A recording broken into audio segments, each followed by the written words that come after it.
Hi అండి. Welcome to రూపలావణ్య స్వరలహరి ఛానల్. ఈరోజు మీకోసం ఇంకో స్వీట్ అండ్ షార్ట్ స్టోరీతో వచ్చేసాను. చూసి ఎలా ఉందో చెప్పడం మర్చిపోకండి. ఇంకా కథలోకి వెళ్దామా? చెప్పు పిన్ని, నీ మనసులో ఏముంది అని అడిగింది సునీత వాళ్ళ పిన్నిని. నాదేముంది సునీత, పిల్లలు ఎలా ఇష్టపడితే అలా చేద్దాం అనే నేను ఎప్పుడూ అనుకుంటాను. అందుకే ఇప్పుడు కూడా నిర్ణయం వాళ్ళకే వదిలేశాను అంటూ పక్క రూంలో టీవీ చూస్తూ ఏదో జోక్ సీన్ రాగానే గట్టిగా నవ్వుకుంటున్న తన ఇద్దరు కొడుకుల వైపు చూస్తుంది ఆవిడ. పిల్లలది ఏముంది, పెద్దవాళ్ళుగా వాళ్ళకి ఏది మంచిదో మనకి కదా తెలుసు. అందుకే మనమే నిర్ణయిస్తే మంచిది. ఎలా అయినా నా కూతుర్ని చిన్న కొడుక్కే ఇద్దామనుకుంటున్నాను పిన్ని. అందుకే నా మనసులో మాట చెప్పేస్తున్నాను అనగానే సునీత వాళ్ళ అక్క సుజాత చెల్లిని చూస్తుంది.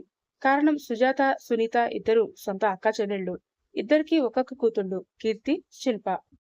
సునీత గారి కూతురు కీర్తి అయితే సుజాత గారి కూతురు శిల్ప. అలాగే వాళ్ళ పినికి ఇద్దరు కొడుకులు. ఆ అమ్మాయిలకి వరుసకే అయ్యే మావయ్యలు అవుతారు.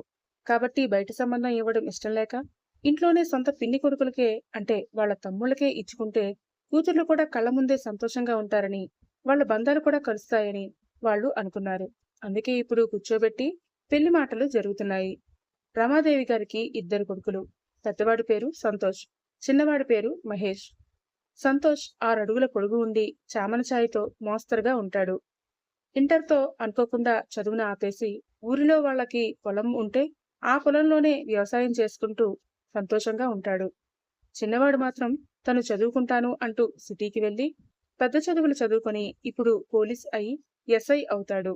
వాళ్ళ నాన్న చిన్నప్పుడే, అంటే మహేష్కి 3 ఏళ్లు ఉన్నప్పుడే చనిపోయారు. మహేష్ మాత్రం పేరుకు తగ్గట్టు మహేష్ బాబు అంత అందంగా ఉండకపోయినా కాస్త తెల్లగా, పొడుగ్గా, చూడ్డానికి మాత్రం అందంగానే కనిపిస్తాడు. అందుకే అతనికి పిల్లని ఇవ్వడానికి అందరూ ఆరాటపడుతూ ఉంటారు.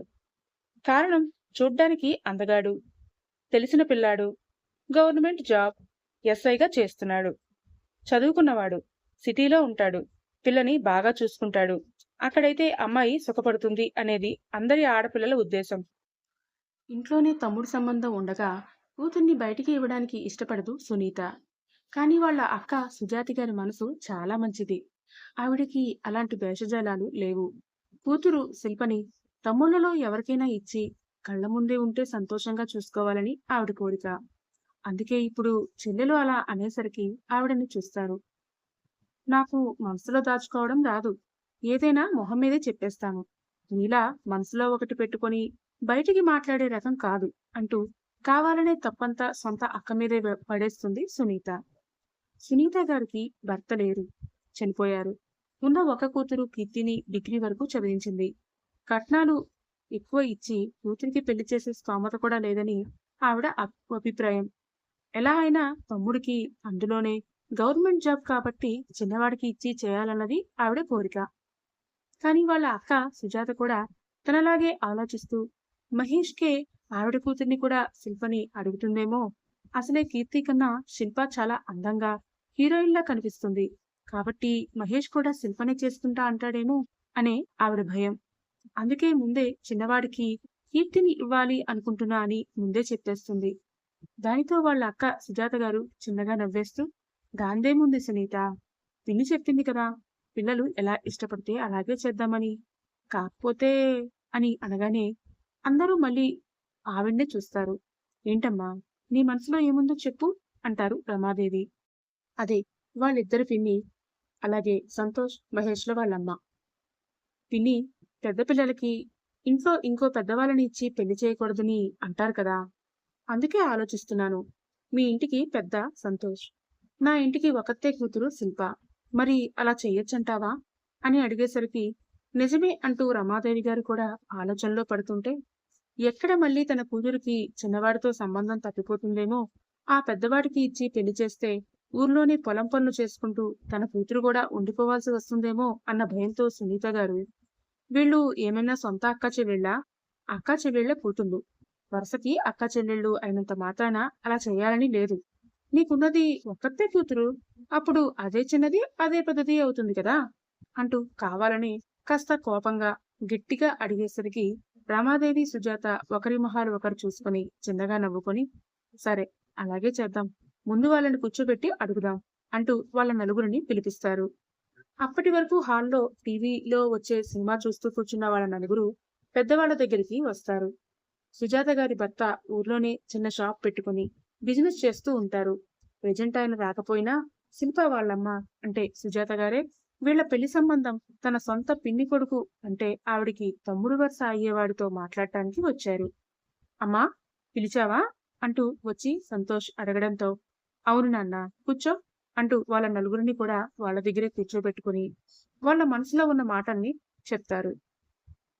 దానితో శిల్ప, కీర్తి వాళ్ళ ముందే అలా పెళ్లి మాటలు అవుతూ పెద్దవాడిని చేసుకుంటావా చిన్నవాడిని చేసుకుంటావా అని అడిగేసరికి సిగ్గుగా మొహాలని దించేసి నవ్వుకుంటూ ఉంటే సంతోష్, మహేష్ మాత్రం నవ్వుకుంటూ వాళ్ళలో వాళ్ళని చూసుకుంటారు. మీరు నవ్వుకుంటూ సిగ్గుపడ్డం కాదు, నోరు తెరిచి సమాధానం చెప్పాలి, మేమంతా ఎదురుచూస్తున్నాం కదా అంటారు రమాదేవి గారు కూడా నవ్వుతూ. కానీ ఇద్దరు కొడుకులు, అమ్మా, చిన్నప్పటి నుంచి నువ్వు ఎప్పుడు ఏం చెప్పినా నీ మాట మేము దాటామా? ఇప్పుడు కూడా అంతే. నువ్వు ఎవరిని చూపించి వాళ్ళని పెళ్లి చేసుకోమంటే వాళ్ళనే చేసుకుంటాం. ఏరా తమ్ముడు అని సంతోష్ మహేష్ని అడగగానే, అవునమ్మా, నాది కూడా అన్నయ్య మాటే. నువ్వు ఎవరిని చూపించి మెళ్ళో తాళి కట్టమంటే వాళ్ళతోనే మా పెళ్లిళ్ళు, వాళ్ళనే పెళ్లి చేసుకుంటాం అంటాడు మహేష్ కూడా. హమ్మయ్య అనుకుంటారు సునీత ఇంకా సుజాత. ఎంతైనా మగపిల్లల మనసుల్లో వేరే ఎవరైనా ఉన్నారేమో అని అంతవరకు వాళ్ళకి చిన్న అనుమానం ఉండేది. తమ్ముళ్ళు అయినా కూడా ఏనాడు కూర్చోబెట్టి అడగనే లేదు. అందుకే ఇప్పుడు వాళ్ళకి ప్రశాంతంగా అనిపిస్తుంది. అయితే నీకు శిల్పాకి పెళ్లి చేయాలి అనుకుంటున్నాన్రా అంటారు రమాదేవి సంతోష్ని చూస్తూ. దానితో చెప్పకుండానే మిగిలిన ఇద్దరికి అంటే మహేష్, కీర్తిలకి పెళ్లి చేస్తున్నారని అర్థమయ్యి ఒక్కొక్క జంట ఒకరినొకరు చూసుకుని చిన్నగా సిగ్గుపడుతూ నవ్వుకుంటారు. దానితో పెద్దవాళ్ళు కూడా వాళ్ళకి ఆ పెళ్లిళ్ళు ఇష్టమే అని అర్థమవుతుంది. మీకు ఇష్టమే కదా అని మరోసారి ఆవిడ నవ్వుతూ అడగగానే నలుగురు చిన్నగా నవ్వుతూ తలలు ఊపి అక్కడి నుంచి వెళ్ళిపోతారు. ఇంకేం, వాళ్ళు కూడా గ్రీన్ సిగ్నల్ ఇచ్చేశారు. ఇప్పుడు మీ ఇద్దరికీ సంతోషమే కదా? అవును సుజాత, ఇంతకీ నీ భర్తకి ఈ సంబంధం ఇష్టమేనా అని అడుగుతారు రమాదేవి. అదేంటి పిన్ని అలా అంటావ్? ఇప్పుడు ఆయన అర్జెంటుగా పని ఉండి రాలేదు, అంతేగాని నన్ను ఆయనే పంపించారు. శిల్పాకి బయట సంబంధం చేయడం మాకు అస్సలు ఇష్టం లేదు. ఒకగానొక్క పిల్ల కదా, ముద్దుగా పెంచాను. అది నీ కళ్ళ ముందు నీ దగ్గరే ఉంటే నాకు మనశ్శాంతిగా ఉంటుంది అని అనగానే, నేను కూడా నా కూతుర్ని అల్లారు ముద్దుగానే పెంచాను పిన్ని, అందుకే నీకే ఇవ్వాలని అనుకుంటున్నాను అంటుంది పక్క నుంచి సునీత కూడా. ఆవిడ ఏం చెప్పినా పోటీగా చెల్లెలు కూడా చెప్తుంది అని చిన్నప్పటి నుంచి తెలిసిన విషయమే అవటంతో వాళ్ళ పిన్ని, అక్క ఇద్దరు చిన్నగా నవ్వుకుంటారు. ఇంకా ఆ తర్వాత పంతులు గారిని పిలిపించడం, వాళ్ళ నలుగురి జాతకాలు చూపించి అంతా బాగున్నాయి అనటంతో నిశ్చయతాంబూలాలు మార్చుకుని పెళ్లి ముహూర్తం పెట్టించేస్తే అన్నీ వరుసగా కుదిరిపోతాయి. ఎంగేజ్మెంట్ రెండు జంటలకి ఒకేసారి చేస్తారు. కానీ పెళ్లి మాత్రం ఒకే మండపంలో ఒకేసారి రెండు పెళ్లిళ్లు జరగకూడదు అంటూ ముందు ఒక ముహూర్తానికి వెనక ఒక ముహూర్తానికి అన్నా తమ్ముడు ఇద్దరికీ అక్కా చెల్లెళ్లతో పెళ్లి చేయాలని నిశ్చయిస్తారు. సుజాత గారి భర్త కుమార్ గారు కూడా ఒక్కగానొక్క కూతురు శిల్పా పెళ్లిని చాలా గ్రాండ్ గా జరిపిస్తూ ఉంటారు.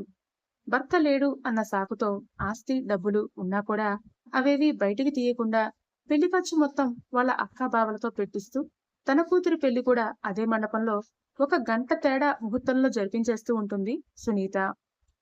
4 ఏళ్ల కిందట తన భర్తను పోగొట్టుకుని కూతుర్ని ఒంటరిగా పెంచుతూ కష్టపడుతోందని ఆమెను కూడా ఎవరూ కూడా తప్పుపట్టరు. అలా పెళ్లి ముహూర్తం రాగానే వస్తుంది. అన్ని తంతులు రెండు జంటలకి సమానంగా జరిగినా జీలకర్ర, బెల్లం 3 ముళ్ళు మాత్రం వేరే ముహూర్తాల్లో జరిపించి మళ్ళీ ఆ తర్వాత జరిగే బిందిలో ఉంగరాలు తీయడం, తలంబ్రాలు అవన్నీ ఒకేసారి రెండు జంటలకి జరిపించి సరదాగా రెండు జంటల మధ్య పోటీలు పెడుతూ ఉంటారు పంతులు గారు. దానితో ఆ పెళ్లి మండపం మొత్తం కిలకిలా నవ్వులతో నిండిపోతుంది. పెళ్లికి వచ్చిన చుట్టాలందరూ కూడా ఎంతైనా ఆ అక్క చెల్లెళ్ళలాగే వీళ్ళు కూడా చాలా అదృష్టవంతులు. ఏదైతే అదే అయింది. ఒకే ఇంట్లో సొంత అన్నదమ్ములకే భార్యలుగా మారి సంతోషంగా ఉంటారు. ఎంతైనా అదృష్టవంతులే.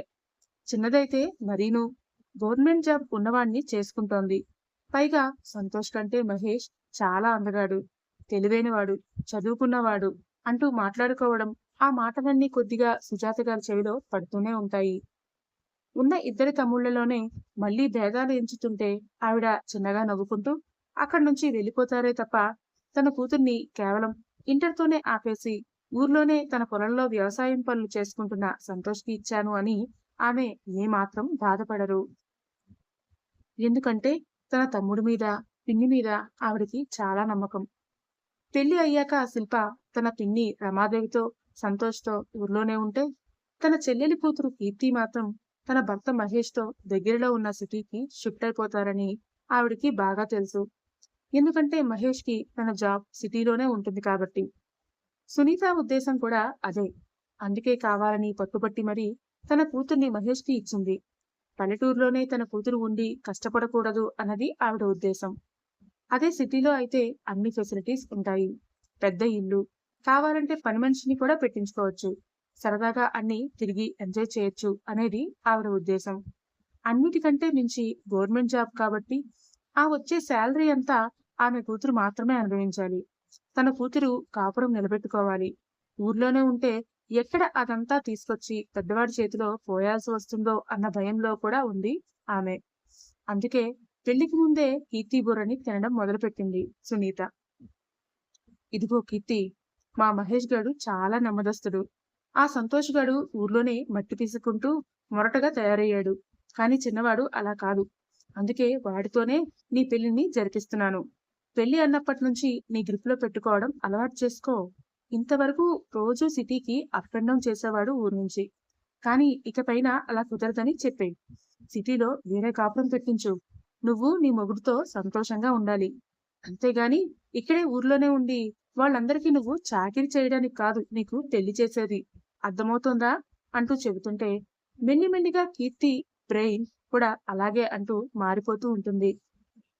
అప్పటి వరకు పెద్దమ్మ కూతురు అక్క అంటూ శిల్ప మీద అభిమానం పెంచుకున్న కీర్తికి మొదటిసారి వాళ్ళ అమ్మ అలా చెప్తుంటే అక్క అన్న పదం నుంచి తోటికోడలు అన్న ఊహ ఆమె బ్రెయిన్ లో స్టాంప్ వేసుకుని అమ్మమ్మ అన్న బంధం నుంచి అత్తగారు అనే బంధానికి షిఫ్ట్ అవుతూ ఉంటుంది. అలా ఇద్దరు అక్కా చెల్లెళ్ళు ఇద్దరు ఒడిబియ్యంతో ఒకేసారి అత్తవారింట్లో కుడికాలు లోపలికి పెట్టి కోడళ్లుగా దీపాలను వెలిగిస్తారు. ఎంతైనా మీరు అదృష్టవంతురాళ్లే. అందుకే విడిపోకుండా ఇక్కడ కూడా ఒకే అత్తారింట్లో అక్కా చెల్లెళ్ళుగా మీ అమ్మమ్మ దగ్గరే కోడళ్ళుగా వచ్చేశారు. ఎంతైనా మీరు ఆవిడకి మనవరాళ్ళు కాబట్టి మీ అమ్మమ్మ కూడా మిమ్మల్ని చాలా ప్రేమగా చూసుకుంటుంది. ఇంకా మీ మావయ్యల సంగతి చెప్పక్కర్లేదు. వాళ్ళ సంగతి ఊర్లో అందరికీ తెలిసిందే కదా. శ్రీరాముడికి జిరాక్స్ కాపీనే. ఫైనల్ గా భలే ఛాన్స్ కొట్టారు అంటూ వాళ్ళిద్దరినీ శోభనానికి రెడీ చేస్తూ ఊర్లోనే ఉన్న అత్తల వరుస అయ్యే వాళ్ళంతా ఆట పట్టిస్తుంటే అక్కా చెల్లెళ్ళ ఇద్దరి బుగ్గల్లో సిగ్గుచేరి ఎర్రగా కందిపోతాయి. శిల్పకి వాళ్ళమ్మ పక్క నుంచి అన్ని జాగ్రత్తలు చెప్తుంటే కాస్త దూరంగా నిల్చొని భర్త పోయినందువల్ల తనకి ఆ అవకాశం లేక కూతుర్ని బాధగా చూస్తూ నిల్చుంటుంది సునీత. అది రమాదేవి గమనించి, ఎక్కువగా ఆలోచించకమ్మా. దానికి నీ కూతురు, దాని కూతురు అంటూ భేదం లేదు. ఇద్దరికీ కలిపి ఏదైనా చేస్తుంది. నాతో పాటు నువ్వురా అంటూ కావాలని అక్కడే ఉంటే ఇంకా చూస్తూ బాధపడుతుందని సునీతని అక్కడి నుంచి తీసుకెళ్లిపోతుంది రమాదేవి. రమాదేవి అన్ని జాగ్రత్తలు చెప్పాక ముహూర్తానికి ఇంకా టైం ఉంది కాబట్టి మీరు ఇక్కడే ఉండండి. నేను మిగతా పనులు చూసి వస్తాను అంటూ అక్కడి నుంచి సుజాత కూడా వచ్చేస్తే ఇంకా ఆ రూంలో అక్కా చెల్లెలు ఇద్దరే మిగులుతారు. శిల్పకి అరచేతుల్లో చెమట పట్టేసి కంగారుగా చిన్నగా చేతులు కూడా షివరవుతుంటే అది కీర్తి చూసి చిన్నగా నవ్వుతూ ఆమె చేతిని పట్టుకొని అక్కా, ఏమైంది? ఎందుకు నువ్వు మరి ఇంతలా కంగారు పడుతున్నావు అని అడుగుతుంది. ఎందుకంటే ఏం సమాధానం చెప్తుంది శిల్ప? ఎవరో తెలియని వాళ్ళు అంటే అంతలా భయపడినా అర్థం ఉంది. కానీ చిన్నప్పటి నుంచి చూస్తూ పెరిగిన వాళ్ళ మావయ్యలే కాబట్టి అంతగా కంగారేం కలగట్లేదు కీర్తికి. కానీ శిల్పలో మాత్రం ఎందుకో కంగారు. ఏమోనే, తెలియట్లేదు. ఎంత పెళ్లి అని అనుకున్నా ఫస్ట్ నైట్ అనుకునేసరికి మాత్రం నా గుండె దడ పెరిగిపోతోంది. నువ్వేంటి అంత మామూలుగా ఉన్నావు? నీకేం భయం అనిపించట్లేదా అని అడుగుతుంది శిల్ప. పేరుకు తగ్గట్టే శిల్ప అజంతా శిల్పంలా, తెల్లని పాలరాతి బొమ్మలా, ఎంతెంత కొలతలు ఎక్కడెక్కడ ఉండాలో అక్కడ అంతంత కొలతలతో చాలా అందంగా ఉంటుంది. ఇంతకు ముందు అవేవీ పెద్దగా గమనించని కీర్తి వాళ్ళ అమ్మ మాటలతో ఇప్పుడు మాత్రం శిల్పని కొద్దిగా గమనిస్తూ తనకన్నా అందంగా వద్దని కొద్దిగా అసూయ పడుతూనే ఉంటుంది.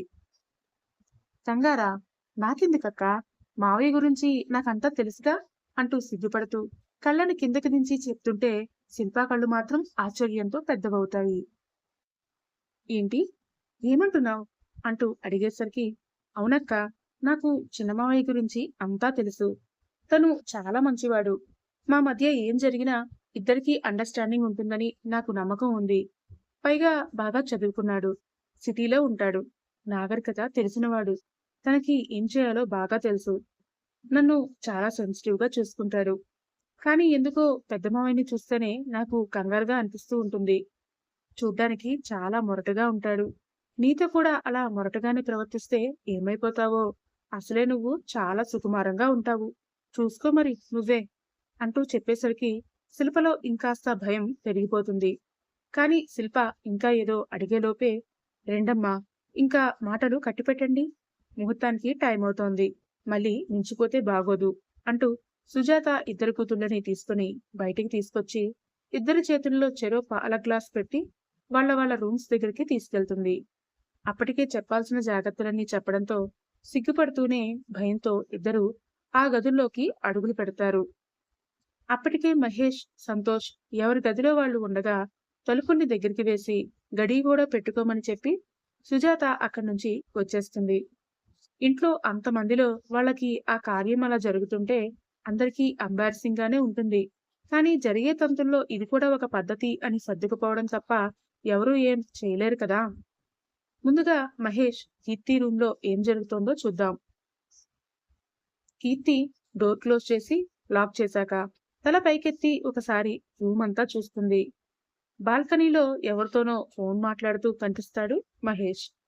చిన్నగా నవ్వుకుంటూ పాల గ్లాస్ని పక్కన పెట్టి, మావయ్య అంటూ పిలుస్తూ అక్కడికి వెళ్ళేసరికి నోటి మీద చూపుడు వేలు పెట్టి చూపించి సైలెంట్ గా ఉండమంటూ తన పై ఆఫీసర్తో మాట్లాడుతూ ఉంటాడు మహేష్.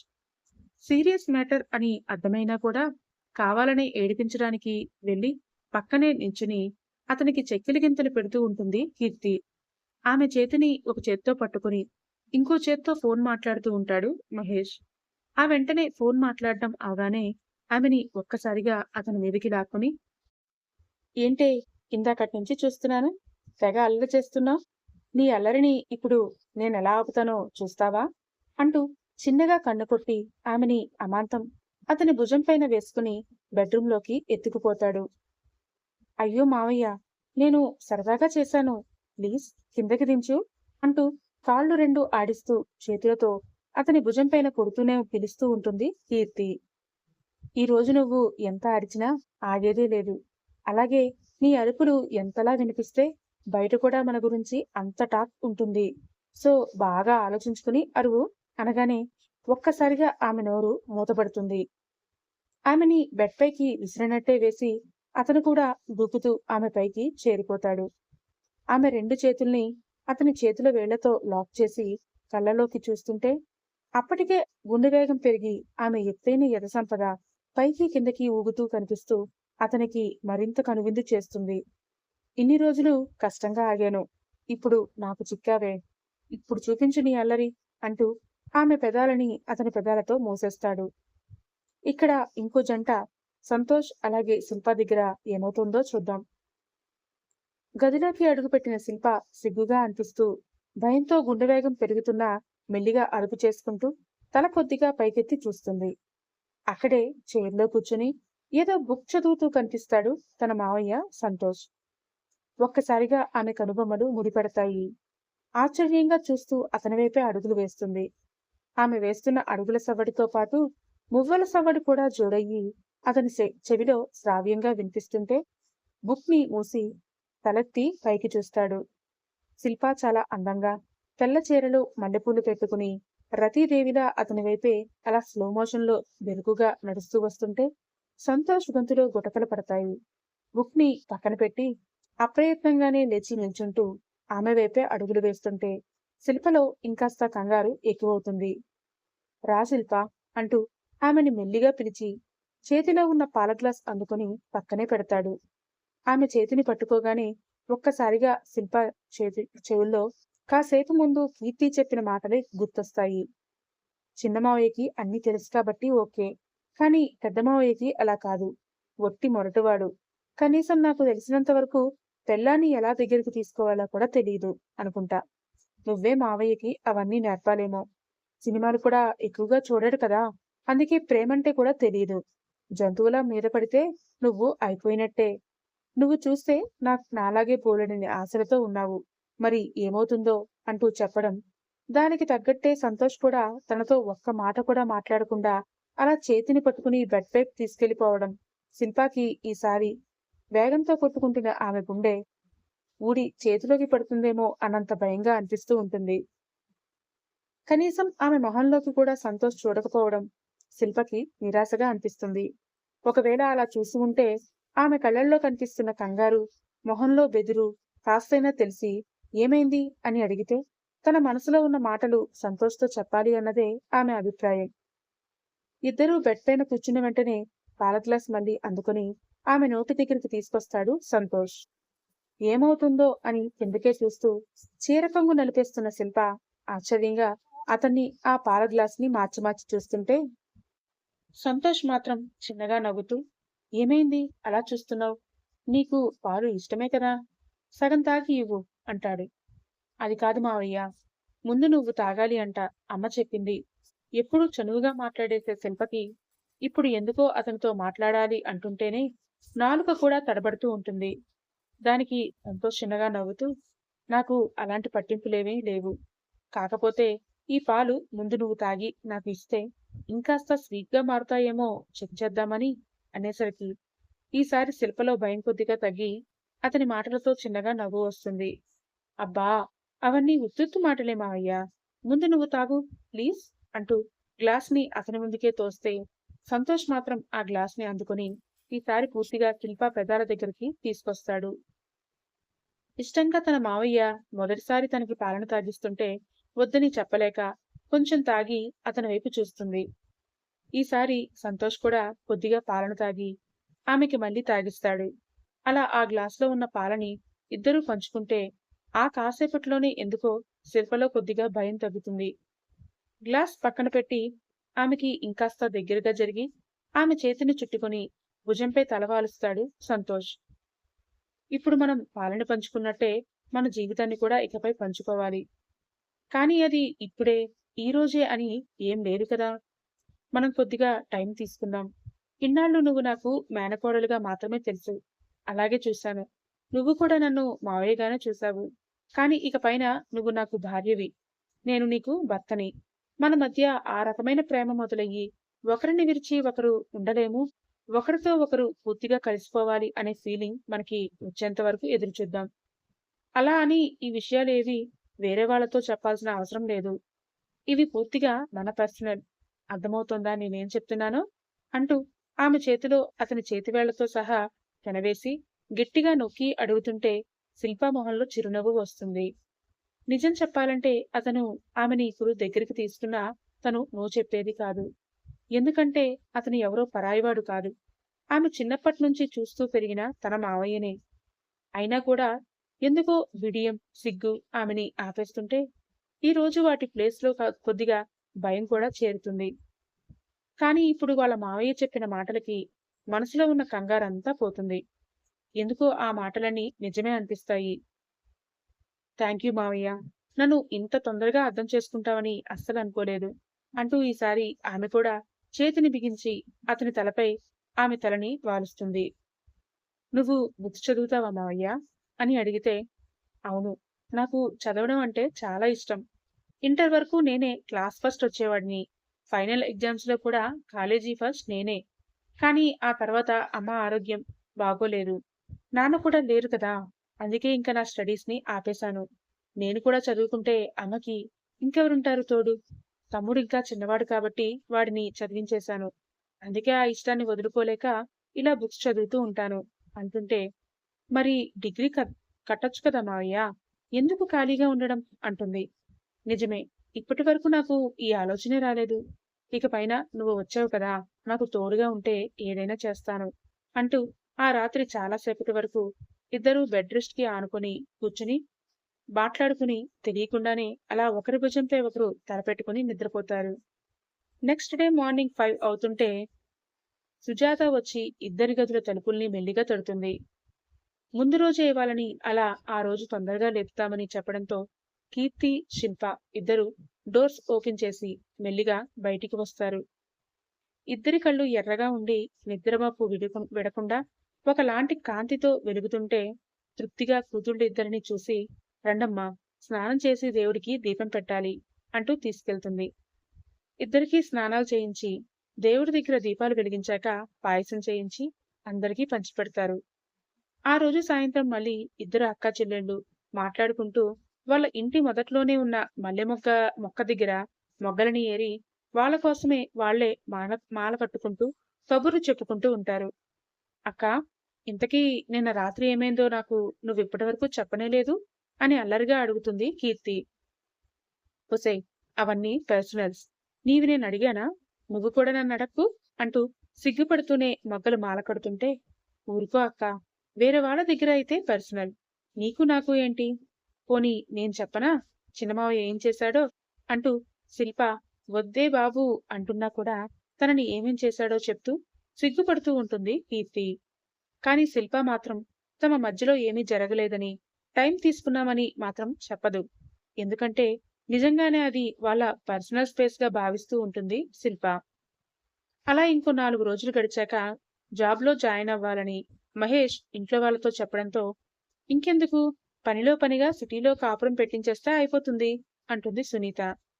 పెళ్లికి ముందు అంటే ఓకే గాని పెళ్ళయ్యాక ఎలా అయినా వాళ్లతో వేరు కాపురం పెట్టించాల్సి వస్తుందని ముందుగానే రమాదేవి కూడా సిద్ధంగా ఉండడంతో ఏమాత్రం కంగారు లేకుండా అలాగే అంటూ అందరూ కలిసి సిటీకి వెళ్లి సింగిల్ బెడ్రూమ్ అద్దెకి తీసుకుని సామాన్లన్నీ నీట్గా సర్ది వాళ్ళిద్దరికీ అన్ని అప్పగించి మళ్లీ ఊరు వచ్చేస్తారు. అక్కడికి ఇంకో 2 రోజులు సుజాత ఉండి తన కూతురు శిల్పాకి అన్ని జాగ్రత్తలు చెప్పి భర్తతో మళ్లీ వాళ్ళ ఇంటికి వెళ్లిపోతుంది. ఇంకా ఇక్కడ మిగిలింది రమాదేవి, సంతోష్ ఇంకా శిల్ప మాత్రమే. ఏరా సంతోష్, చిన్నోడు కీర్తిని తీసుకుని 10 రోజుల్లో ఎక్కడికో హనీమూన్ కి దూరంగా వెళ్తున్నాడట. మరి మీ ఇద్దరు కూడా పోకూడదా అనగానే అక్కడే ఉన్న శిల్ప మీదకి షిఫ్ట్ అవుతాయి సంతోష్ చూపులు. అలా చూడగానే శిల్ప కంగారుగా తనని కిందకి దించేసి సిగ్గుపడుతూ అక్కడి నుంచి వెళ్ళిపోతుంది. అదంతా రమాదేవి గారు కూడా గమనిస్తూనే ఉంటారు. అప్పటికి వాళ్ళ పెళ్లి అయ్యి 15 రోజులు అవుతున్నా కూడా వాళ్ళిద్దరికీ ఇంకా పూర్తిగా ప్రైవసీ రాదు. కేవలం రాత్రి పడుకోవడానికి మాత్రమే గదిలోకి వస్తూ ఉంటుంది శిల్ప. మిగతా టైం అంతా ఇంట్లో అందరూ ఉండడంతో వాళ్లతోనే ఉండటం, పనులు చేసుకోవడం వాటితోనే గడిచిపోతాయి. అలాగే సంతోష్ కూడా పొలం పనులు ఉన్నాయి అంటూ ఉదయం నుంచి సాయంత్రం వరకు పొలానికి వెళ్లి వస్తూ ఉంటాడు. కనీసం ఒక ముద్దుకి కూడా వాళ్ళకి స్పేస్ కుదరదు. పైగా మొహమాటంతో ఇద్దరూ ఆగిపోతారు. ఇప్పుడు హనీమూన్ కి వెళ్ళినా అక్కడ ఏమవుతుందో తెలియదు. పైగా శిల్పాకి ఇష్టమో కాదో తెలియదు. అందుకే వాళ్ళ అమ్మతో సంతోష్, పంట కోతకి వచ్చింది కదమ్మా, అదంతా అవని, నెల రోజుల్లో అయ్యాక పనులన్నీ చక్కబెట్టి వెళ్తాను. లేదంటే నువ్వు చాలా ఇబ్బంది పడిపోతావు. పనివాళ్ళు ఎంతమంది వస్తున్నారో కూడా నువ్వు చూసుకోలేవు అనగానే ఆవిడికి కూడా నిజమే అనిపిస్తుంది. ఆ పనులన్నీ ఆవిడ వదిలేసి చాలా ఏళ్ళు అయిపోయింది. సంతోష్ ఎప్పుడైతే బాధ్యతలు తీసుకుని ఆమెకి రెస్ట్ ఇచ్చాడో అప్పటినుంచి తన ఆరోగ్యం మళ్ళీ కుదుటపడింది. అప్పటి వరకు కొడుకుల్ని ఇద్దరిని చూసుకుంటూ ఇంకో పక్క తన పొలాలని పనివాళ్ళని పెట్టి ఆ పనులు చేయించడంలో ఆవిడ చాలా కష్టపడుతుంది. ఇప్పుడు మళ్ళీ అవన్నీ చేయాలంటే ఆవిడికి కూడా కాస్త కంగారే. అందుకే సంతోష్ చెప్పినట్టు కోతలు అయ్యాక అన్నీ చక్కపెట్టాక వెళ్ళండి హనీమూన్ కి అనేస్తుంది. వదినా, ఏం చేస్తున్నావు అంటూ పక్కింటి ఆవిడ పిలవడంతో అక్కడి నుంచి లేచి రమాదేవి వెళ్ళిపోతే శిల్ప కిచెన్ లో ఏదో పని చేస్తోందని ఆమె గాజుల చప్పుడు చెప్తూ ఉంటుంది. సంతోష్ కి ఎందుకో ఆ గాజుల శబ్దమే అతన్ని రారమ్మంటూ పిలుస్తున్నట్టు అనిపిస్తుంటే మెల్లిగా కంగారుగా ఉన్నా కూడా అతని అడుగులు వంటింటి వైపే పడతాయి. లంచ్ ప్రిపేర్ చేయడానికి వెజిటబుల్స్ అన్ని కట్ చేస్తూ ఉంటుంది శిల్ప. పల్చగా లేత ఆకుపచ్చ రంగులో ఉన్న సిల్క్ చీర కట్టుకుని భుజాలకి కొద్దిగా కింద వరకు మాత్రమే ఉండే బ్లౌజ్ వేసుకుని చీర కొంగుని ముందుకు తిప్పి ఎడంవైపు నడుము దగ్గర దోపుకుని ఆమె పనిచేస్తుంటే కనిపిస్తున్న ఆమెను నడుము భాగం, వీపు భాగం అతన్ని పిచ్చెక్కిస్తాయి. అసలైతే మొదటి రోజు రాత్రే ఆమెని దగ్గరికి తీసుకోవాలని ఎంతో అనుకున్నాడు. కానీ ఆ రోజు శిల్ప మొహంలో కనిపిస్తున్న కంగారు చూసి ఆగిపోయాడు. ఒకరిలో ఒకరు కలవడానికి ఇద్దరి మనసులు సిద్ధమయ్యి వెర్రెక్కించాలి. ఎప్పుడెప్పుడు ఆ క్షణం వస్తుందా అని ఎదురు చూడాలి. అంతేగాని అది భయంతో జరగకూడదు అనేది అతని ఉద్దేశం. అదే వేరే వాళ్ళు అయితే ఫస్ట్ టైం కాబట్టి అలాగే కంగారుగా ఉంటుంది. తర్వాత అదే అలవాటైపోతుంది అని పెళ్ళాన్ని దూరం పెట్టకుండా, ఆమె ఇష్టంతో కూడా సంబంధం లేకుండా దగ్గరయ్యి, కలిసిపోయి భర్తని అనే హక్కుని చూపిస్తారు. కానీ అది ఆడవాళ్ల మనసులో జీవితాంతం నాటుకుని ఉండిపోతుందని ఎందుకో సంతోష్కి అనిపించి ఆ పని చేయాలి అనిపించలేదు. కానీ ఇప్పుడు ఇంకా ఆమెకి దూరంగా ఉండాలంటే అతని మనసు అలర్ చేస్తూ ఉంటుంది. ఆమెని దగ్గరికి తీసుకోమని మనసు కోరుతుంటే మెల్లిగా వెళ్లి ఆమె వెనక్కి చేరుతాడు. ఇప్పుడు వాళ్ళిద్దరి మధ్య కేవలం ఇంచు దూరం మాత్రమే ఉంటే అతని వేడి ఊపిరి ఆమె మెడ వంపులో తగులుతూ ఉంటుంది. అప్పటి వరకు అది గమనించుకోని శిల్ప ఆ వేడి ఊపిరి ఆమె మెడవంపులు తగలడంతో ఒక్కసారిగా ఉలిక్కిపడి చేస్తున్న పని ఆపేసి వెనక్కి తిరిగేసరికి ఆ ఇంచు దూరం కూడా తగ్గి ఇంకాస్త దగ్గర అయిపోతారు ఇద్దరు. అంత దగ్గరగా సంతోష్ని ఊహించని శిల్ప కంగారు పడుతూ వెనక్కి తిరిగేసరికి ఆ కంగారులో ఆమె చేతులు అతని ఛాతీపైన వేసి చూస్తుంది. ఆమె మొదటిసారి అతన్ని అలా టచ్ చేయడంతో అతని వేడి ఊపిరి ఇంకాస్త భారంగా తీసుకుంటూ ఆమెని ప్రేమగా కళ్ళలోకి చూస్తూ ఉంటాడు సంతోష్. అతని చూపులో అద్దం శిల్పకి ఇట్టే అర్థమయ్యి వెంటనే సిగ్గుతో కళ్ళని కిందకి దించేస్తుంది. అలాగే ఆమె సిగ్గు నవ్వు రూపంలో బయటికి వస్తుంటే తనంటే ఆమెకి కూడా ఇష్టమేనని, కానీ కేవలం భయం, సిగ్గుతో దూరంగా ఉండిపోతోందని సంతోష్కి నమ్మకం కుదురుతుంది. అందుకే ఆమెకి ఆ విషయంలో భయం తొలగించి ఎలాగైనా దగ్గరికి తీసుకోవాలని, దానికి అతని స్పర్శ ఆమెకి మెల్లిగా అలవాటు చేయాలని అనుకుంటూ కిచెన్ గట్టుకి రెండు వైపులా చేతులు వేసి ఆమెని లాక్ చేస్తూ ఇంకొంచెం ముందుకు వంగుతాడు. హా అంటూ టెన్షన్తో వెనక్కి వెళ్తుంది శిల్ప. అమ్మ లేదు, పక్కింటికి వెళ్ళింది.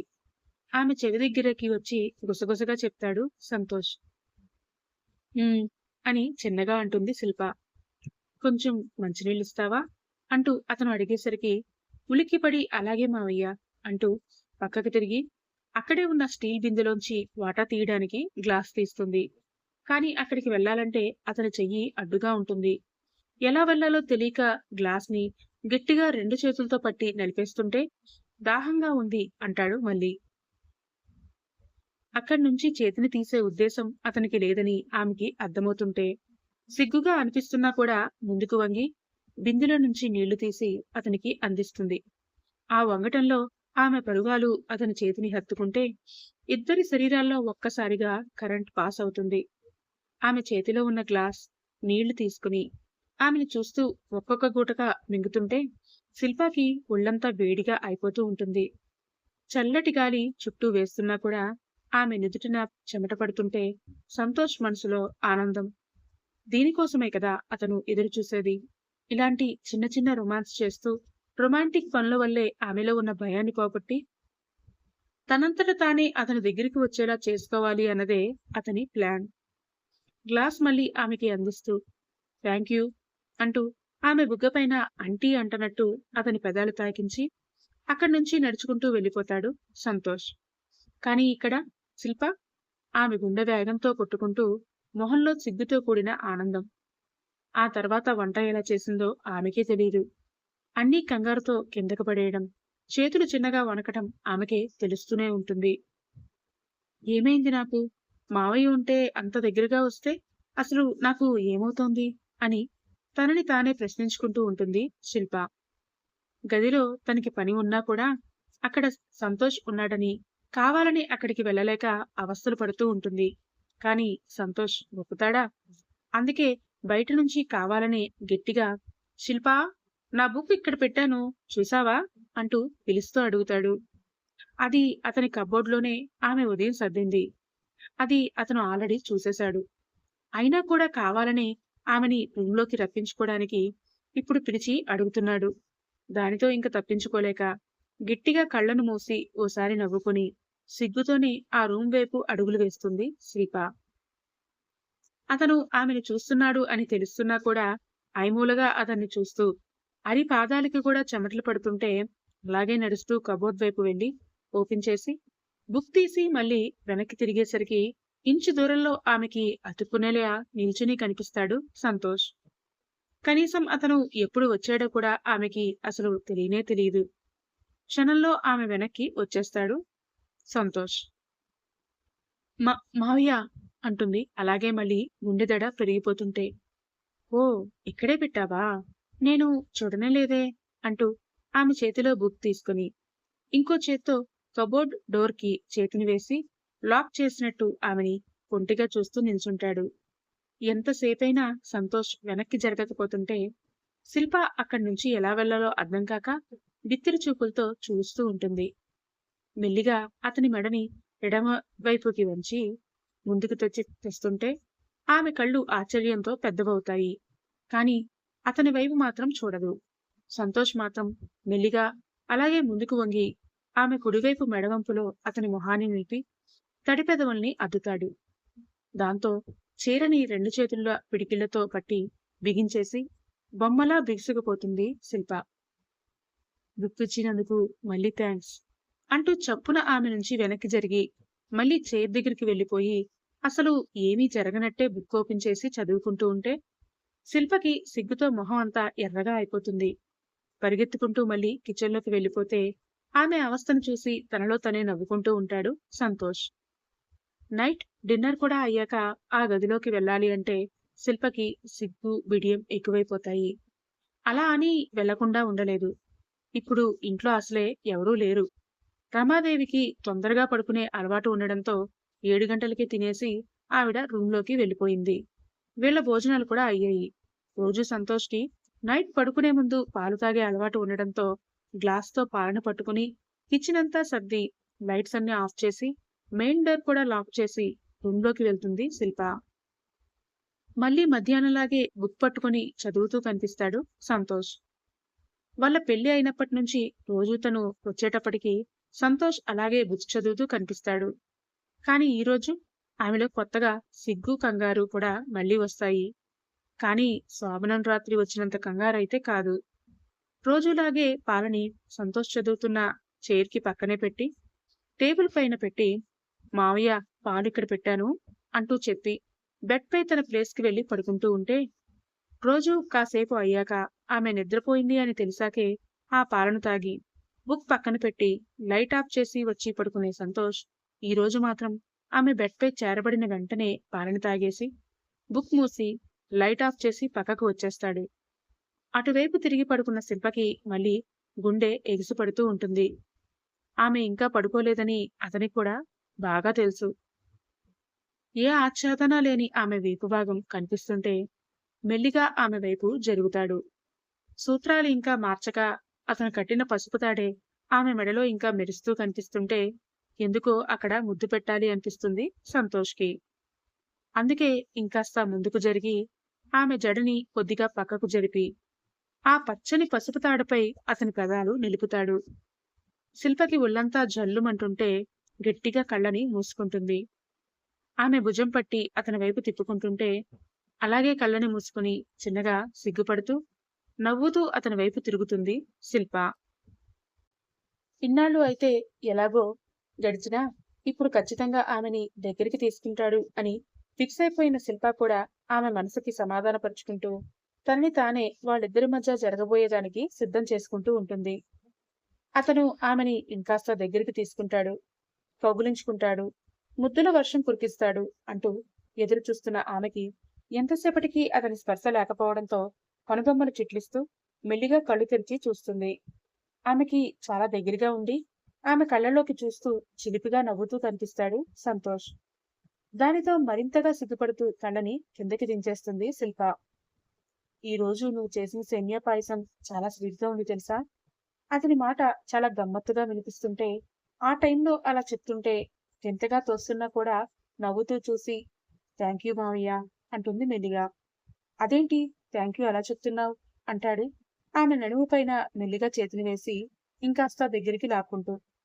ఆమె కనుబొమ్మలు ముడుస్తూ అంటే థ్యాంక్ యూ ఇలాగే కదా చెప్తారు కదా అంటుంది అర్థం కాక. కాదు. అది బయట వాళ్ళకి. నువ్వు నేను కాదుగా. నేను నీకు థాంక్స్ చెప్పినా, సారీ చెప్పినా, అలాగే నువ్వు నాకు థాంక్స్ చెప్పినా, సారీ చెప్పినా సంథింగ్ స్పెషల్‌గా ఉండాలి. ఉదయం నువ్వు గ్లాస్‌తో వాటర్ ఇచ్చినప్పుడు, అలాగే బుక్ ఇచ్చినప్పుడు థాంక్ యూ ఎలా చెప్పాను? గుర్తు చేసుకో అనగానే అతను ఆమెకి ముద్దు పెట్టిన విషయం గుర్తొస్తుంది. అంటే ఇప్పుడు తనని కూడా ముద్దు పెట్టమని చెప్తున్నాడా? అనిపించగానే ఒక్కసారిగా ఆమె గుండె స్కిప్ అయ్యి అతన్ని చూసి సిగ్గుపడుతుంది. అర్థమైందా? మళ్ళీ అంతే మత్తుగా అడుగుతాడు సంతోష్. నవ్వుతూనే అర్థమైంది అన్నట్టు తలని ఊపుతుంది. కాని ఆమె నుంచి ముద్దు పెట్టే సూచనలు ఏవీ లేక, మరి చెప్పు థాంక్స్ అంటాడు. కళ్ళను మూసుకుని అతనికి ఇంకాస్త దగ్గరగా ఆమె జరిగి, అతని బుగ్గపై ఆమె పెదాలు నింపుతుంది. ఇద్దరిలో మాటల్లో చెప్పలేని పరవశం. కొన్ని క్షణాలకి ఆమె పెదాలు దూరం తీస్తుంటే, అప్పుడే ఆమె మళ్ళీ దూరమైపోతోంది అని అతనిలో చిన్న నిరాశ. కాని శిల్ప అప్పటికే సంతోష్ మీద చెప్పలేనంత ప్రేమను పెంచుకుని, అంత దగ్గరగా వచ్చి కూడా మళ్ళీ అతనికి దూరంగా వెళ్ళడం ఇష్టం లేక, అతని మెడ చుట్టూ చేతులు వేసి, అతని నుదుటిపైన మరోసారి పెదాలను నిలుపుతుంది. సంతోష్ పెదాలు అందంగా విచ్చుకుంటాయి. మళ్ళీ థాంక్స్ చెప్తున్నావా? కానీ ఎందుకో అనగానే, నన్ను పెళ్లి చేసుకుని నీ భార్యని చేసుకున్నందుకు అంటూ ఈసారి అతని కళ్ళపైన ముద్దు పెట్టి, నా మనసు తెలుసుకుని వెలుగుతున్నందుకు అంటుంది. అలా అతని చెంపలు నొక్కు చిన్నగా పెదాలపైన ముద్దు పెట్టి, ఇవన్నీ నా జీవితం మొత్తం నువ్వు తోడుగా ఉంటున్నందుకు అంటుంది. అలా చెప్పి మళ్ళీ ఎందుకో సిగ్గుగా అనిపించి, అంతకు మించి ముందుకు వెళ్ళాలని ఉన్నా కూడా వెళ్ళలేక, అతని మెడవంపులో ఆమె మొహాన్ని దాచేస్తే, ఈసారి ఆమె వీపు చుట్టూ చేతులు బిగిస్తాడు సంతోష్. అదే వాళ్ళ మొదటి కౌగిలింత. ఎప్పుడెప్పుడు ఆ కౌగిలింత దొరుకుతుందా అని ఇద్దరూ గత 2 వారాలుగా ఎదురుచూస్తూ ఉన్నారు. అందుకే ఇది వాళ్ళకి జీవితాంతం గుర్తుండిపోతుంది. ఐ లవ్ యూ పెళ్ళామా. ఆమె చెవిలో గుసగుసగా వినిపించిన తీరుకి శిల్పా కళ్ళల్లో నీళ్లు చేరితే, ఐ లవ్ యూ టూ మావయ్య అంటూ సంతోషంగా ఇంకాస్త గట్టిగా హత్తుకుంటూ చెప్తుంది ఆమె. నీకు చిన్న గిఫ్ట్ తెచ్చాను, కొంచెం వదలవే, ఇస్తాను అనగానే గట్టిగా నవ్వేసి కళ్ళల్లో నీళ్లు తుడుచుకుంటూ వెనక్కి జరుగుతుంది శిల్ప. బెడ్ దిగి కబోర్డ్లో అతని బట్టల్లో దాచిన డైరీ మిల్క్ సిల్క్ తీసుకొచ్చి నవ్వుతూ శిల్పాకి అందివ్వగానే ఆమె మొహంలో నవ్వు చేరిపోతుంది. అతను మళ్ళీ ఆమె పక్కన కూర్చోగానే థ్యాంక్ యూ మావయ్య అంటుంటే ఒక ఐబ్రో లిఫ్ట్ చేసి ఏంటి అన్నట్టు చూస్తాడు. వెంటనే ఆమెకి థ్యాంక్ యూ ఎలా చెప్పాలో అతను చెప్పడం గుర్తొచ్చి తల కిందకి దించేసి చిన్నగా నవ్వుకుంటూ మళ్ళీ బుగ్గపై ముద్దు పెట్టడానికి ముందుకు వెళ్తుంది. కానీ ఈసారి సంతోష్, ఇది ఉట్టి థ్యాంక్స్తో అవ్వదు కదా, ఇంత పెద్ద చాక్లెట్ ఇచ్చినందుకు కొంచెం థ్యాంక్స్ గట్టిగా చెప్పాలేమో కదా అంటాడు. గట్టిగా చెప్పాలా? అదేంటి మావయ్య అనగానే ఆ చాక్లెట్ ని మళ్ళీ అతనే తీసుకుని రేపర్ చింపి ఒక బైట్ చేసి పళ్లతో పట్టుకుని ఆమెను చూస్తుంటే అతని ఉద్దేశం అర్థమయ్యి ఒక్కసారిగా గుండె జల్లుమంటుంది శిల్పాకి. అయినా కూడా అలాగే ముందుకు వస్తూ సిగ్గుగా ఆమె పెదాలతో అతని పెదాల మధ్య ఉన్న చాక్లెట్ ని అందుకోగానే ఈసారి అతను ఆమెని గట్టిగా హత్తుకుని వెనక్కి జరిగిపోకుండా ముద్దుని కంటిన్యూ చేస్తాడు. అలా ఆ చాక్లెట్ అతని నుంచి ఆమె నోట్లోకి, మళ్ళీ ఆమె నోట్లో నుంచి మళ్ళీ అతని నోట్లోకి మారుతూనే ఉంటుంది. చివరిగా అది ఎవరు తిన్నారో తెలియకపోయినా చాక్లెట్ రుచి మాత్రం ఇద్దరూ పంచుకుంటారు. ఆమె గుండెల్లో భయం కొద్ది కొద్దిగా చాక్లెట్లా కరిగిపోతే ఈసారి ఆమె అతన్ని దగ్గరికి తీసుకుంటుంది. దానితో అతను లేట్ చేయకుండా తనకు ఎంతో ఇష్టమైన సతిని ఇష్టంగా అల్లుకుపోతాడు. ఆమె పెదవులతో పాటు చెంపలు కూడా కెంపుల్లా మారిపోయి సిగ్గుతో ఎర్రని స్ట్రాబెర్రీలా కనిపిస్తున్న ఆమె పెదవుల్ని లేత కొబ్బరి ముక్కలా మెరుస్తూ అతన్ని ఊరిస్తున్న గడ్డాన్ని తనివి తీరా ముద్దాడి అలా కిందకు జారి అతని మీసం గడ్డం గుచ్చుకునేలా ఆమె మెడవంపులో ముద్దాడుతాడు. అతని తడి పెదవులు ఆమె వెచ్చని శరీరంపై చల్లని ప్రేమముద్రలు వేస్తుంటే ఆమె అరికాళ్లల్లో కూడా సెగలు పుట్టి కాలివేళ్లు సైతం గట్టిగా ఒకదానితో ఒకటి ముడిపడుతూ ఆమె శరీరం మొత్తం వేడి రాజుకుంటుంది. నిజంగా నీకు ఇప్పుడు ఇది ఇష్టమే కదా అని మెల్లిగా అడిగిన అతని గొంతుకి తల కిందకు దించి అతన్ని కిందకి చూస్తుంది. అతనిలో కోరిక ఎంత ఎక్కువగా ఉందో ఎర్రగా జీరలుగా మారిన అతని కళ్ళే చెప్తుంటే ఆ టైంలో కూడా అతని కోరికని అదిమపట్టుకుని ఆమె అంగీకారం కోసం ఓపికగా అడుగుతున్న అతన్ని చూసి ఆమె చలించిపోతుంది. వెంటనే గట్టిగా హత్తుకుని ఆమెకి కూడా ఇష్టమే అని ఆ కౌగిలింతలోనే చెప్పేస్తే క్షణంలో లైట్ ఆఫ్ చేసి ఆమెని మొత్తంగా ఆక్రమించుకుంటాడు సంతోష్. ఆమె పెదవుల్ని ముద్దాడుతూ కాసేపు ముందు రుచి చూసిన చాక్లెట్ ని మళ్ళీ ఇద్దరు గుర్తు చేసుకుంటూ ఉంటే తెలియకుండానే ఆమె బయటికి ఉన్న పిన్ ఊడిపోయి చీరకొంగు అతని చేతిలో నలిగిపోతుంది. బయటికి ఎగిసిపడటానికి సిద్ధంగా ఉన్న ఆమె యథసంపద బ్లౌజ్లోంచి సగం కంటే ఎక్కువ బయటకు వచ్చి ఆమె ఉచ్ఛ్వాస నిశ్వాసాలని చూపిస్తుంటే అతనిలో ఆవేశం కట్టలు తెంచుకుని ఆమె గుండెలపై అతని పెదాల్ని మృదువుగా నిలుపుతాడు. అతను చేస్తున్న ప్రతి చర్య ఆమెలో విరహాన్నే కాదు, ఆశ్చర్యాన్ని కూడా నింపేస్తుంది. కారణం, అతను పల్లెటూరులో ఉంటాడు. పెద్దగా చదువుకోలేదు. మొరటగా ఉంటాడు. నాగరికత తెలీదు. ఆమెతో చాలా కఠినంగా, భయపెట్టేలా, ఇష్టం లేకుండానే దగ్గరవుతూ, నొప్పి వచ్చేలా చేస్తాడని 1కి 2 సార్లు కీర్తి తనతో అనటం ఆమెకి బాగా గుర్తు. కానీ దానికి పూర్తి వ్యతిరేకంగా అతను ఆమెని ఒక పసి పిల్లలా లాలిస్తూ ఆమెలో కోరిక, విరహాన్ని, తపనని పెంచేలా చేస్తూ చాలా మృదువుగా ఆమెకి దగ్గరవుతున్నాడు. అతని పెదాలతో ఆమె ఎద సంపదని ముద్దాడుతూ ఇంకొక చేత్తో వాటిని లాలిస్తూ ఆమెలో కోరికని పెంచుతూ ఇద్దరి ఒంటి మీద ఉన్న దుస్తులని వేరు చేస్తాడు సంతోష్. శిల్ప, నాకు రేపటి నుంచి ఆ పాలు వద్దు, నీ మురిపాలు కావాలి, ఇస్తావా అని అడుగుతుంటే ఆమెలో చెప్పలేనంత సిగ్గు. చెప్పు. ఎంతకీ ఆమె నుండి సమాధానం లేకపోతే చెప్పే వరకు ఒప్పను అన్నట్టు ఒక పక్క ఆమె ఎదని అతని చేతులతో ఎర్రగా మారుస్తూనే అడుగుతుంటే ఆమె శ్వాస కూడా భారంగా మారిపోతుంది.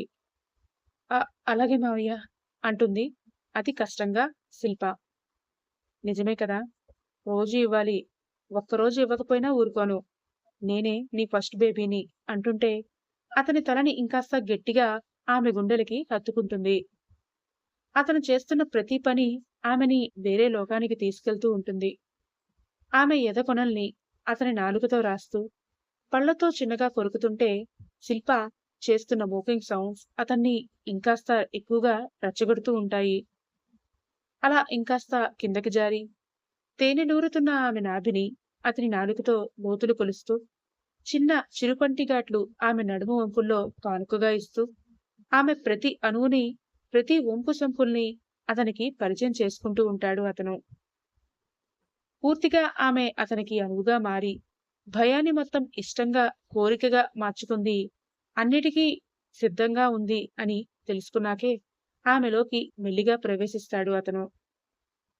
అప్పుడు కూడా ఆమెకి ఏమాత్రం ఇబ్బంది కలగకుండా, నొప్పిని ఇవ్వకుండా మెల్లిగా ఆమె పైకి చేరి ఉయ్యాలలూగుతూ ఆమెని వేరే లోకానికి తీసుకెళ్తుంటే అదంతా ఆమెకి ఆశ్చర్యంగా అనిపిస్తూ ఉంటుంది. ఎలాగైనా మొదటి కలయికలో నొప్పి సహజం, అది ఎప్పుడు మధుర కలయిక అవదు అని ఇప్పటి వరకు భయపడుతున్న శిల్పకి తన భర్తకి ఆమెపై ఉన్న ప్రేమని ఇప్పుడు పూర్తిగా తెలియజేస్తుంటే సంతోషంతో ఆమె కళ్ళల్లో కన్నీటి చుక్క బయటికి వస్తుంది. అది చూసి నొప్పిగా ఉందా అంటూ ఆగిపోతుంటే లేదు, సంతోషంగా ఉంది అంటూ తన సంతోష్ని ఇంకాస్త గట్టిగా ఆమెకి అదుముకుంటుంది. దానితో అతను కూడా చిన్నగా నవ్వేసి అతని ప్రేమను మొత్తంగా ఆమె పైన కురిపిస్తాడు. పూర్తిగా ఆమెలో కలిసిపోయి అలసిపోయి పక్కకు జరిగి ఆమెని అతని పైకి లాక్కుంటే అతని గుండెలపై వాలి అతన్ని గట్టిగా హత్తుకుని కళ్ళు మూసుకున్న ఆమె మళ్ళీ కాసేపట్లోనే ఆమె ప్రేమని చూపించడం మొదలు పెడుతుంది. ఇంత తొందరగా ఆమెలో భయం పోయి తిరిగి మళ్ళీ అతన్ని దగ్గరకు తీసుకుంటూ ఉంటే అతనిలో ఆశ్చర్యం. కాని అంత ప్రేమగా శ్రీమతి దగ్గరవుతుంటే ఆగగలడా? అందుకే మరింత ప్రేమతో ఆమెని చుట్టేస్తాడు. ఈసారి వాళ్ల కలయిక మరింత మధురంగా సాగుతుంది. తెల్లవారుతున్న సమయంలో మెలకువ వచ్చిన శిల్పాకి కీర్తి మాటలు మళ్లీ గుర్తొస్తే ఈసారి గట్టిగా నవ్వుకుంటుంది. ఆ రోజు తర్వాత తన మావయ్యను పూర్తిగా అర్థం చేసుకుంటుంది శిల్ప. ఏనాడు దూరంగా ఉండకుండా అతనికి అన్ని విషయాల్లో సహాయం చేస్తూ అతని చదువును కూడా కంటిన్యూ చేయిస్తుంది. తనే హెల్ప్ చేస్తూ చదివిస్తుంటే ఓ రోజు అనుకోకుండా హనీమూన్ కంప్లీట్ చేసుకుని ఆమె చెల్లి, మరిది మహేష్ అక్కడికి వస్తారు. కానీ పెళ్లి అయ్యేటప్పటికి చాలా ముద్దుగా, బొద్దుగా ఉండే కీర్తి హనీమూన్ నుంచి వచ్చేసరికి మొహంలో ఎందుకో కళతప్పి చాలా నీరసంగా, సన్నగా కనిపిస్తుంది. అందుకే ఆమెని పక్కకు తీసుకెళ్లి ఎవరూ లేనప్పుడు "ఏమైంది చెల్లి?" అంటూ ప్రేమగా, అభిమానంగా అడుగుతుంది శిల్ప. కానీ ఏ విషయాలు అక్కతో ఎక్కువగా షేర్ చేసుకోకు. నీ బాధల్ని తను అనువుగా తీసుకుని మళ్ళీ నిన్నే టైం చూసి ఏడిపిస్తుంది. నిన్ను తన చెప్పు చేతల్లో ఉంచుకోవడానికి ప్రయత్నిస్తుంది అంటూ వాళ్ళ అమ్మ చెప్పిన మాటలు గుర్తొచ్చి ఏమీ లేదక్కా అంటుంది డల్గా ఉండిపోతుంది కీర్తి. కానీ అది శిల్పాకి అర్థమవుతూనే ఉంటుంది. అందుకే చెల్లిని దగ్గరికి తీసుకుని ఏమైందో నాతో చెప్పవా? నేను నీకు హెల్ప్ చేస్తాన్రా. పెళ్ళైనప్పుడు నీ మొహంలో ఉన్న కళ ఇప్పుడు ఎందుకు లేదు? మావయ్యకి నీకు ఏమైనా గొడవ జరిగిందా? నేను ఎవరికీ చెప్పను.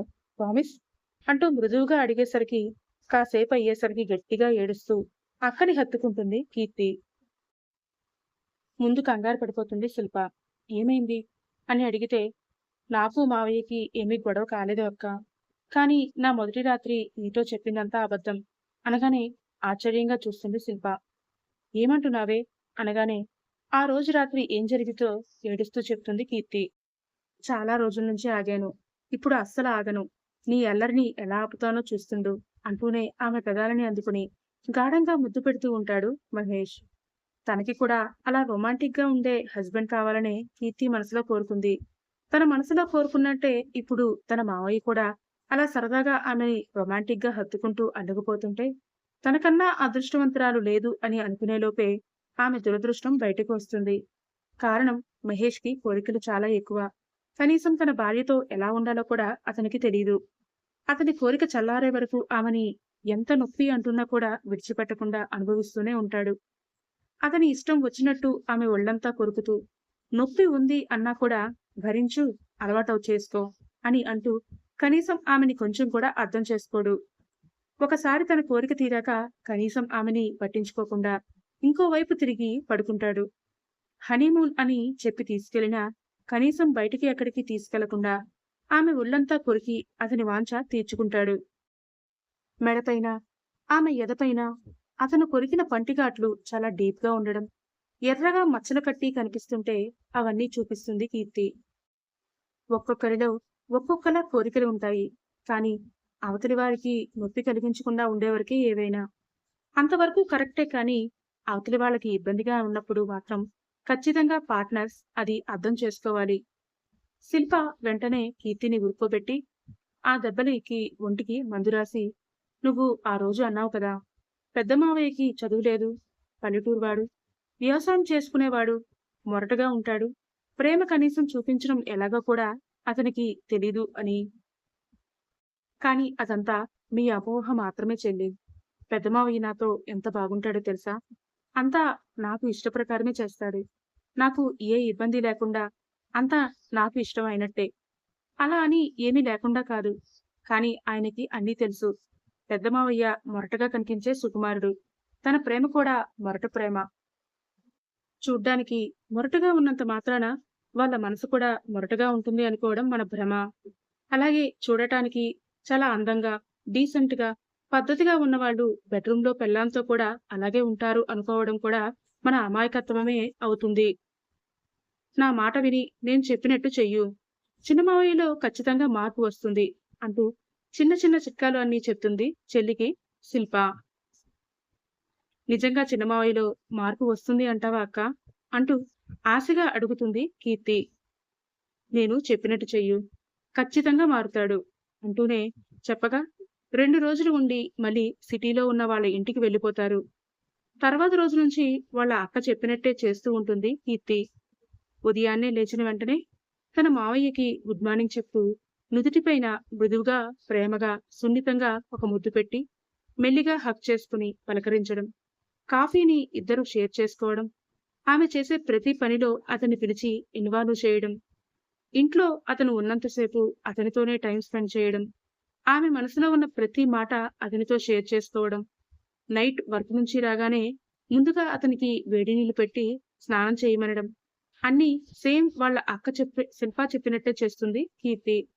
దానివల్ల అతను స్టేషన్‌లో రకరకాలుగా ఉండే నేరస్తుల మధ్య గడిపిన స్ట్రెస్ అంతా కూడా ఇంటికి రాగానే ఆ వేడి నీళ్ళతో స్నానం చేయడం వల్ల మొత్తం అంతా పోతుంది. అలాగే ఆమె చేస్తున్న ప్రతి పనిలో అతను సహాయం తీసుకోవడం వల్ల ఆమె పడుతున్న కష్టం, ఆమె మనసులో ఉండే ఫీలింగ్స్ అన్నీ అతనికి కొద్ది కొద్దిగా అర్థమవుతూ ఉంటాయి. కీర్తి సున్నితంగా చూపిస్తున్న ప్రేమ, మృదువుగా ఇస్తున్న ముద్దులు అతని మనసులో కొద్ది కొద్దిగా మార్పు తీసుకొచ్చి, నిజంగానే శిల్ప చెప్పినట్టు కీర్తితో కూడా అతను రూడ్‌గా చేయడం మానేస్తాడు. నెల రోజుల్లోనే తన చిన్న మావయ్యలో వచ్చిన మార్పును చూసి సంతోషపడిపోతుంది కీర్తి. కానీ ఈ విషయాలు ఏవి వాళ్ళమ్మతో షేర్ చేసుకోక, తన అక్కతోనే ముందుగా చెప్పుకోవాలని సంతోషంగా మళ్ళీ ఊరికి వచ్చి, అక్కా అంటూ గట్టిగా చుట్టేసి తన సంతోషాన్నంతా చూపిస్తుంది. ఏమైంది? ప్లాన్ వర్క్ అయిందా? అంటూ ఒంటిగా అడుగుతుంది శిల్ప. అవునక్కా, డబుల్ సక్సెస్. అచ్చం నువ్వు చెప్పినట్టే జరిగింది.